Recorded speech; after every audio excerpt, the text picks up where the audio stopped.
కార్యకర్తను పట్టించుకున్న నాయకులు లేడు. ప్రతిదీ కూడా కార్యకర్త నిర్లక్ష్యం వల్లనే మొన్న ఓటమి చెందింది. ఇక ఉన్న కార్యకర్తలు కూడా ఎవరు కూడా భయపడే అవసరం లేదు. ఇది నేను కామారం గుండె ధైర్యంలోని నేను ఉద్యమంలో పాల్గొన్నాను చెప్తున్నా. ఉద్యమంలో పాల్గొన్నది నేను బాధకల్లాని. నా మీద కేసులున్నాయి, నన్ను ఎంక్వైరీ చేసుకోండి. నేను ఉద్యమం చేసిన మాకు విలువ లేదు. ఓన్లీ జోకులు గాళ్లకు చెంచగాళ్లకు విలువిచ్చారు. మొన్న ఓటం ఎట్ట పాలైంది, దండిగా పాలైంది. అన్నా మీరు మాకు విలువ ఇస్తలేరు. పార్టీ ఇప్పుడు గెలుపు కొరకే, ఇప్పుడు మళ్ళా ఎంపీ గెలుపు కొరకే ఈ సమావేశాలు, ఈ ఆర్భాటాలు. మేము ఉన్నావా? మొన్న అసెంబ్లీ ఎలక్షన్ లో మేము పని చేస్తామంటే మాకు ఎవరు పని అప్పు చెప్పలే.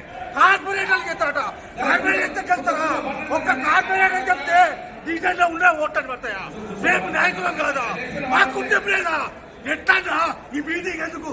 మీటింగ్ పెట్టినప్పుడు మనం గుర్తుపెట్టుకోవాలి. ప్రతి కార్యకర్తను గుర్తుపెట్టుకోవాలన్నా.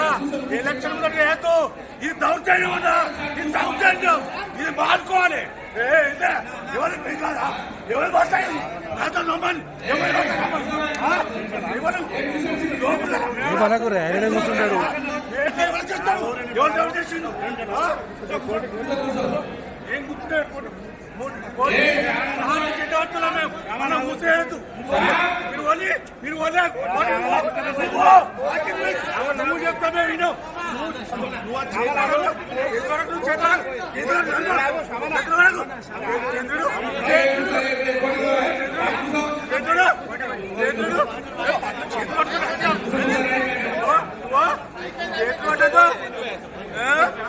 మీరు మొన్న వచ్చినారు, పార్టీ ఎప్పుడు వచ్చినారు? పార్టీ ఎవరు అంటారు? ఉద్యోగులు ఎవరు అంటారు? వాళ్ళు చేస్తున్నాయి ఇంటెలిజెన్స్ నివారించుకొని కూడా దళితులు పట్టించుకోరు. ఎవరైనా పట్టించుకోరు. దళితులు మా దళితులు పట్టించుకునే ఎవరు? మేము